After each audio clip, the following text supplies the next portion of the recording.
हमारी कुंडली का 7th हाउस हमारी लाइफ के लगभग 70% पार्ट को कंट्रोल करता है, क्योंकि ये भाव है हमारे जीवन साथी का, हमारे वैवाहिक सुख का। इस दुनिया में लगभग 95% लोग विवाह करते ही करते हैं, और अगर मानकर चला जाए कि एक व्यक्ति की औसत आयु 80 वर्ष है और वो 25 वर्ष की आयु में विवाह कर लेता है, तो लगभग लाइफ का 70% पार्ट वो अपने जीवन साथी के साथ बिताएगा, उसके कंट्रोल में बिताएगा। तो ऐसे में अगर आपका जीवन साथी अच्छा है, अगर आपको एक सुंदर वैवाहिक जीवन प्राप्त हुआ है, तो आप कह सकते हैं कि आपकी लाइफ का 70% पार्ट सुख में बीतेगा। और कहा भी जाता है कि अगर आपका जीवन साथी अच्छा है तो आपको धरती पर ही स्वर्ग की अनुभूति करा सकता है, और अगर आपका वैवाहिक सुख, आपका वैवाहिक जीवन अच्छा नहीं है तो ये जीवन आपको नरक तुल्य प्रतीत होता है। कुंडली का जो 7th हाउस है वो हमारी कुंडली का केंद्र भाव है, और भावज भावन के सिद्धांत के अनुसार ये चतुर्थ से चतुर्थ और दसम से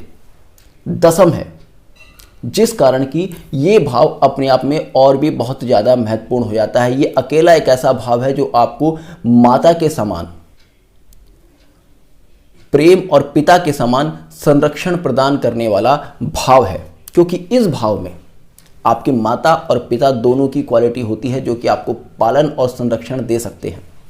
चतुर्थ से चतुर्थ होने के कारण इसके अंदर माता के गुण हैं, और दसम से दसम होने के कारण इसमें पिता के गुण भी हैं। और कहा जाता है ना कि आपका जीवन साथी आपके माता पिता के समान ही आपका सहयोग करता है, आपका पालन करता है। इसलिए किसी भी कुंडली में 7th हाउस और 7th लॉर्ड का प्लेसमेंट अपने आप में बहुत ही ज़्यादा महत्वपूर्ण हो जाता है किसी व्यक्ति की पूरे जीवन की जर्नी को देखने के लिए। कुंडली के 7th लॉर्ड का प्लेसमेंट देखकर आप उस व्यक्ति के वैवाहिक जीवन के बारे में बहुत ही आसानी से प्रेडिक्ट कर सकते हैं। ये जान सकते हैं कि जीवन साथी कैसा होगा, उसके विचार कैसे होंगे, उसकी सोच कैसी होगी। आप ये जान सकते हैं कि आपका विवाह किस आयु में होगा, और ये भी जान सकते हैं कि आपका जीवन साथी आपको प्रथम बार कहाँ मिलेगा। कुंडली के 7th हाउस को देखकर आप किसी व्यक्ति के साइलेंट एनिमीज के बारे में भी जान सकते हैं, किसी व्यक्ति की पार्टनरशिप और किसी व्यक्ति के बिजनेस के बारे में भी जान सकते हैं, क्योंकि 7th हाउस आपके बिजनेस, आपके पार्टनरशिप और आपके साइलेंट एनिमीज का भाव भी है। और 7th हाउस ही वो भाव है जो कि आपको प्रॉपर्टी गेन देता है, और 7th हाउस ही वो हाउस है जो कि आपको एक बड़ा राजनीतिक सुख और बड़ी राजनीतिक सत्ता स्थापित करने में सहयोग करता है। जैसे कि मैंने कहा 4th से 4th है, 4th हाउस आपका कंफर्ट का भाव है, तो 4th से 4th होने के कारण ये आपके कंफर्ट को इंक्रीज करता है, आपकी प्रॉपर्टी को इंक्रीज करता है। और 10th से 10th होने के कारण 10th हाउस क्योंकि आपकी राजनीति का भाव है, आपकी प्रोफेशनल सक्सेस का भाव है, तो इसलिए 10th से 10th होने के कारण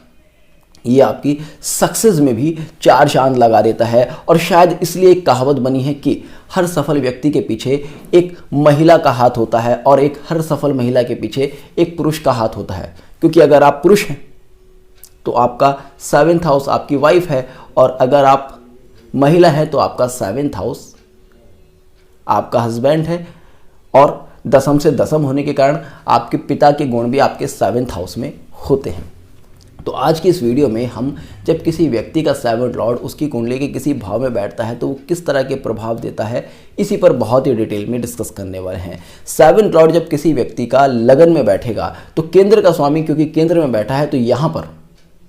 उस व्यक्ति के लिए राजयोग समान होगा। आप कह सकते हैं कि ऐसे व्यक्ति को लाइफ में हर तरह का कंफर्ट मिलेगा, पॉलिटिकल सक्सेस मिलेगी, मान सम्मान मिलेगा। ऐसे व्यक्ति का जीवन साथी उसको कहीं ना कहीं ऐसा हो सकता है किसी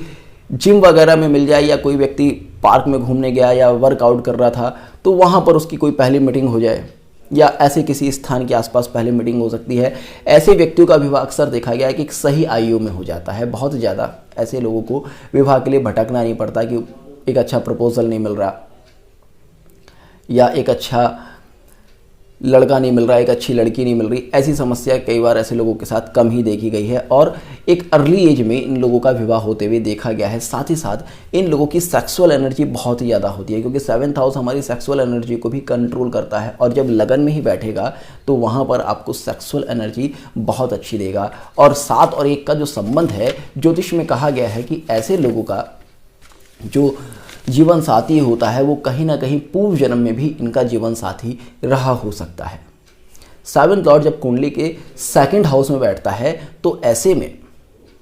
व्यक्ति का जो स्पाउस है, स्त्री या पुरुष का, किसी का भी, मतलब ऐसा नहीं कि मैं व्यक्ति कह रहा हूँ तो मेल के लिए कह रहा हूँ या स्त्री कह रहा हूँ तो फीमेल के लिए कह रहा हूँ, यहाँ पर दोनों के लिए रिजल्ट बताया जा रहा है। तो सेवंथ लॉर्ड जब कुंडली के सेकंड हाउस में बैठेगा तो जो आपका स्पाउस है वो कहीं ना कहीं आपके फैमिली सर्कल से होगा और आपका स्पाउस आपकी फैमिली के लिए बहुत ही ज़्यादा डेडिकेटेड होगा। साथ ही साथ आपके विवाह के बाद आपकी फैमिली के वेल्थ में, प्रॉस्पेरिटी में बहुत ज़्यादा वृद्धि होने के चांसेस हैं, क्योंकि कालपुरुष कुंडली के अनुसार सेवंथ हाउस का जो स्वामी है वो है शुक्र और जो सेकंड हाउस का लॉर्ड है वो भी शुक्र ही है। तो ऐसे में धन और विवाह दोनों का कारक होकर शुक्र या आपका सेवंथ लॉर्ड जब आपके सेकंड हाउस में बैठता है तो कहीं ना कहीं आपकी फैमिली को, फैमिली के वेल्थ को, प्रॉस्पेरिटी को बूस्ट करता है। साथ ही साथ ये देखा जाता है कि सेवंथ लॉर्ड जब सेकंड हाउस में बैठता है तो आपके स्पाउस को, स्पेशली मेल्स के हॉरोस्कोप में ये चीज़ देखी जाती है कि उनकी वाइफ को कहीं ना कहीं अपने फैमिली सर्किल में, मतलब शादी के बाद थोड़ा सा कहीं ना कहीं फैमिली में अनइजीनेस का सामना करना पड़ सकता है। हेल्थ इश्यूज उनको हो सकते हैं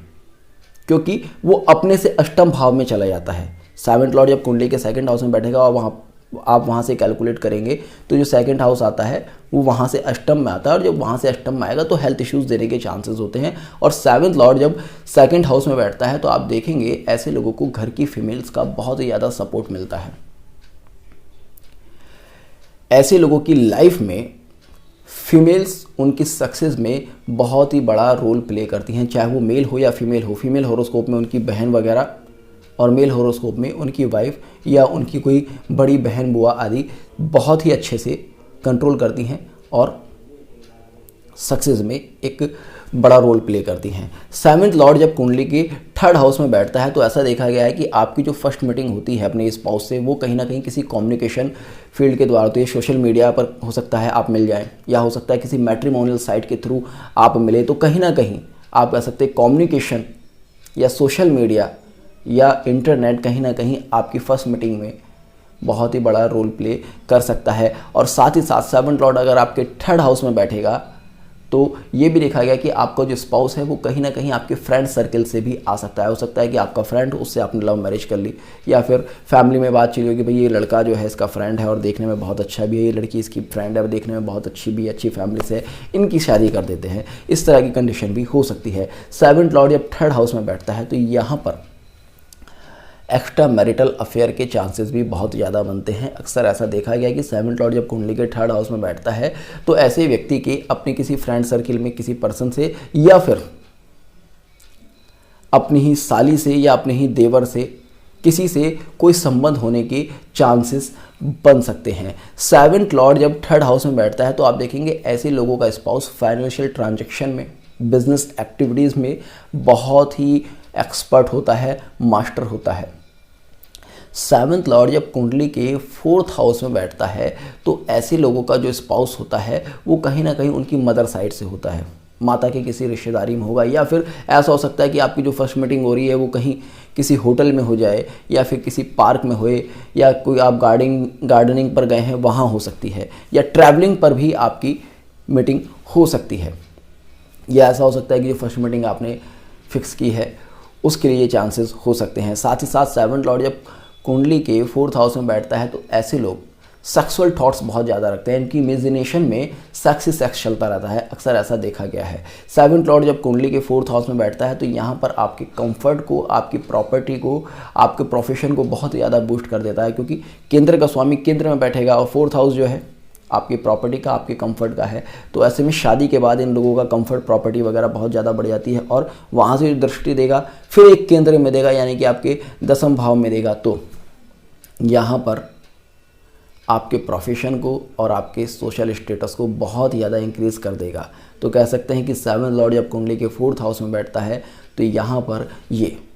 किसी व्यक्ति को एक हाई लेवल की सक्सेस देने में सक्षम होता है। किंतु ये भी देखा गया है कि जब सेवंथ लॉर्ड कुंडली के फोर्थ हाउस में बैठता है तो मैरिड लाइफ में कहीं ना कहीं किसी न किसी तरह के डिस्प्यूट्स देने की भी कोशिश करता ही करता है। सेवंथ लॉर्ड जब कुंडली के फिफ्थ हाउस में बैठता है तो ये लव मैरिज के लिए बहुत बढ़िया योग है। ज्योतिष कहती है कि सप्तम भाव का पंचम भाव से किसी भी प्रकार से संबंध बने तो ऐसे में लव मैरिज होने के चांसेस बहुत ज़्यादा बढ़ जाते हैं। दूसरा, सेवन्थ लॉर्ड जब आपके 5th हाउस में बैठेगा तो आपकी जो फर्स्ट मीटिंग हो सकती है वो किसी स्कूल, कॉलेज या एजुकेशन सेंटर पर हो सकती है। और इसलिए जो कॉलेज बॉय एंड गर्ल्स शादी करते हैं, लव मैरिज करते हैं, तो उनकी कुंडली में कहीं ना कहीं सप्तम का और 5th का रिलेशन बनता ही है, क्योंकि वो कहीं ना कहीं जो उनका एक कनेक्शन दिखाता है, उनकी जो एक मीटिंग दिखाता है, वो एजुकेशनल फील्ड से ही दिखाता है। उसके बाद 7th लॉर्ड जब कुंडली के 5th हाउस में बैठेगा तो ऐसे व्यक्ति का अपनी संतान जन्म के बाद बहुत ही बढ़िया स्टेटस हो जाता है, उसको गेन काफ़ी मिलता है। 7th लॉर्ड जब हॉरोस्कोप के 5th हाउस में बैठेगा तो आपका जो स्पाउस है बहुत ज़्यादा इंटेलिजेंट होगा, कहीं ना कहीं एजुकेशन या एजुकेशनल लाइन के किसी फील्ड से जुड़ा ही होगा। एजुकेशन से उसका किसी तरह का संबंध हो सकता है, या कंसल्टेंसी, या फिर एक स्पिरिचुअलिटी या एक टीचिंग लेवल पर कहीं ना कहीं उसका रिलेशन हो सकता है। 7th लॉर्ड जब कुंडली के 6th हाउस में बैठता है तो यहाँ पर जो आपका स्पाउस है वो डॉक्टर हो सकता है, लॉयर हो सकता है, या फिर कहीं ना कहीं मेडिकल फील्ड से किसी तरह का रिलेशन रखने वाला हो सकता है। एक चीज़ और देखी गई, जब 7th लॉर्ड कुंडली के 6th हाउस में बैठता है तो यहाँ पर अगर ऐसे लोग लव मैरिज के लिए जाते हैं तो ये कोर्ट मैरिज में कन्वर्ट हो जाती है, और अगर अरेंज मैरिज में भी जाते हैं ऐसे लोग तो इन लोगों की शादी के टाइम पर काफ़ी ज़्यादा डिस्प्यूट्स अक्सर देखे गए हैं, क्योंकि 7th हाउस कहीं ना कहीं डिस्प्यूट्स को दिखाता है। होता है कि भाई अच्छा खासा शादी का माहौल चल रहा था, फिर किसी ने आकर बीच में कुछ बोल दिया, कुछ टांग अड़ा दी और अच्छा खासा माहौल ख़राब हो गया और वहाँ पर कोई झगड़े जैसी सिचुएशन बन गई, या घर से भागकर शादी कर लेते हैं। तो इस तरह का अक्सर देखा गया है जब भी 7th लॉर्ड कुंडली के 6th हाउस में बैठता है। किंतु 7th लॉर्ड जब कुंडली के 6th हाउस में बैठेगा तो आपके स्पाउस के अंदर हाईली कॉम्पिटिटिव क्वालिटी होगी, और ये भी पॉसिबिलिटी है कि उसको कहीं ना कहीं गवर्नमेंट जॉब से भी जोड़ दे, या फिर आपको भी आपके विवाह के बाद किसी न किसी तरह के गवर्नमेंट सेक्टर से लाभ देने की क्षमता ये रखता है। और स्पाउस की हेल्थ पर भी ये खराब असर डालने की कोशिश करता है, क्योंकि अपने से 12th चला जाता है 7th लॉर्ड, और जो कुंडली का 6th हाउस है वो बीमारियों का हाउस है। तो 7th लॉर्ड जब अपने से 12th जाता है तो कहीं ना कहीं कुछ वीक होता है और कुंडली के 6th हाउस का भी इफेक्ट लेता है, तो यहाँ पर डिसीजेस देने की कोशिश करता है। 7th लॉर्ड जब कुंडली के 7th हाउस में बैठता है तो कोई भी ग्रह अपने घर में अपनी राशि अपने भाव में बैठकर बली हो जाता है, तो ऐसे में आप कह सकते हैं कि ये मैरिज के लिए, आपकी पार्टनरशिप के लिए, आपके बिजनेस के लिए बहुत ही अच्छा योग है। किंतु एक और यहाँ पर आप इफ एंड बट लगा लीजिएगा, जब भी 7th लॉर्ड 7th हाउस में बैठेगा और अगर वहाँ पर वो थोड़ा भी पीड़ित हो गया तो आपकी मैरिज लाइफ को डिस्ट्रॉय करने में सक्षम होगा। क्योंकि हुआ क्या, 7th लॉर्ड जब 7th हाउस में बैठेगा और वहाँ पर कोई खराब प्रभाव आ रहा है तो आपके 7th हाउस को भी खराब करेगा, 7th लॉर्ड को भी खराब करेगा। तो भाव और भावेश अगर दोनों खराब होते हैं तो ऐसे में कॉम्प्लिकेशंस बढ़ने के चांसेस बहुत ज़्यादा होते हैं। और अगर यहाँ पर कोई पाप प्रभाव नहीं है, कोई नेगेटिव इन्फ्लुएंस नहीं है, तो ऐसे में आप कह सकते हैं कि ऐसे व्यक्ति को तो अपने जीवन में सक्सेस मिलनी ही मिलनी है। और 7th लॉर्ड क्योंकि आपके लगन पर भी दृष्टि डालता है, तो ऐसे में शादी के बाद आपकी फिजिकल हेल्थ में या आपके स्टेटस में भी कहीं ना कहीं वृद्धि होती ही होती है। 7th लॉर्ड जब हॉरोस्कोप के 8th हाउस में बैठता है तो ऐसे लोगों का स्पाउस रिसर्च फील्ड से हो सकता है, डॉक्टर फील्ड से हो सकता है, और कहीं माइनिंग जैसे किसी वर्क से रिलेट कर सकता है, या पेट्रोलियम जैसे किसी केमिकल में या किसी लिक्विड में डील कर सकता है। और 7th लॉर्ड जब कुंडली के 8th हाउस में बैठेगा तो वो आपके 2nd हाउस पर भी अपनी एस्पेक्ट रखेगा। तो ऐसे में शादी के बाद इनकी फैमिली में बड़ा फाइनेंशियल गेन हो सकता है, और अपने स्पाउस के थ्रू इन लोगों को कुछ ना कुछ इंश्योरेंस के थ्रू या किसी ना किसी प्रॉपर्टी के थ्रू कोई लाभ होने के चांसेस बहुत ज़्यादा बनते हैं। 7th लॉर्ड जब कुंडली के 8th हाउस में बैठता है तो आपकी सेक्सुअल ड्राइव को भी कई बार बहुत ज़्यादा बढ़ा देता है, उस वजह से आपके स्पाउस को कहीं ना कहीं कुछ ना कुछ प्रॉब्लम हो सकती है। 7th लॉर्ड जब कुंडली के 8th हाउस में बैठेगा तो 8th हाउस क्योंकि आपकी मृत्यु का भाव भी होता है आपकी कुंडली में, और अगर देखें तो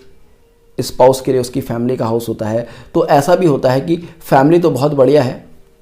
स्पाउस की, मगर शादी के बाद कहीं ना कहीं वहाँ पर कुछ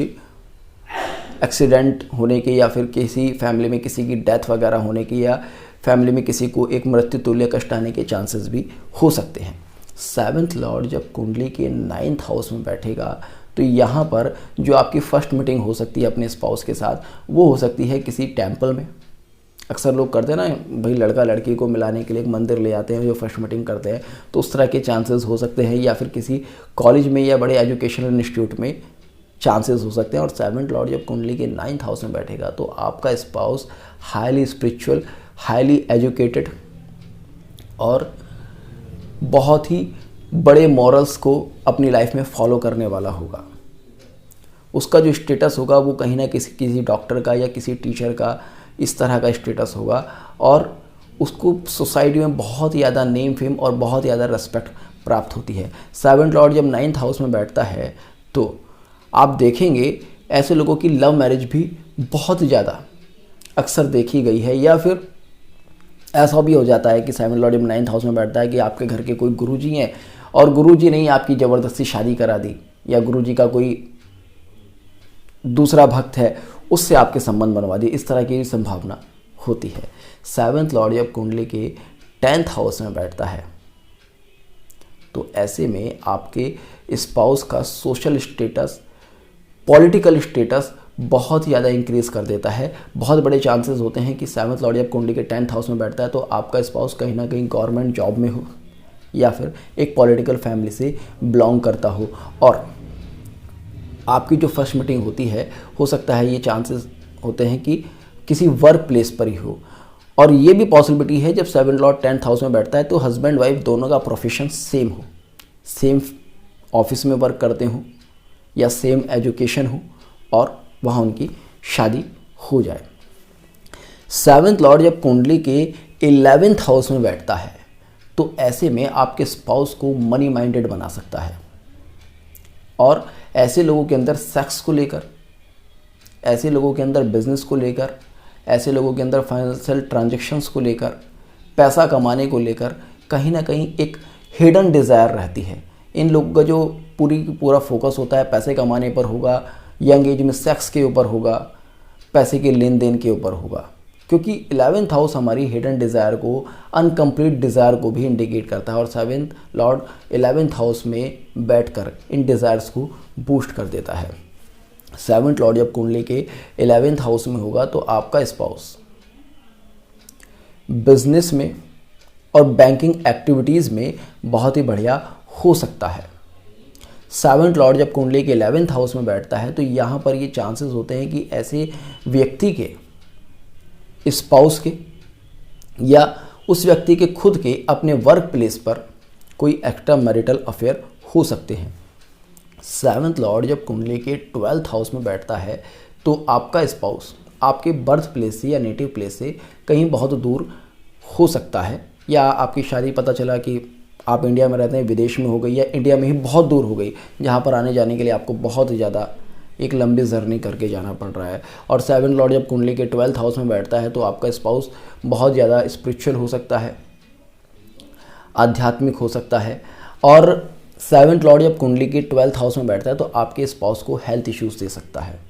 क्योंकि अपने से 6th होकर बैठा है। 7th लॉर्ड जब कुंडली के 12th हाउस में बैठता है तो आपके स्पाउस को फॉरेन कंट्री से गेन भी दे सकता है, क्योंकि वो आपकी कुंडली का 12th हाउस है, आपकी कुंडली के विदेश भाव का कंट्रोल करता है, वहाँ से आने वाले गेन को कंट्रोल करता है। 7th लॉर्ड जब कुंडली का 12th हाउस में बैठता है तो ऐसे में ऐसे व्यक्ति का जो बिज़नेस है वो विदेशों तक फैल सकता है। ऐसे लोग अगर अपने बिज़नेस को एक्सपेंड करना चाहें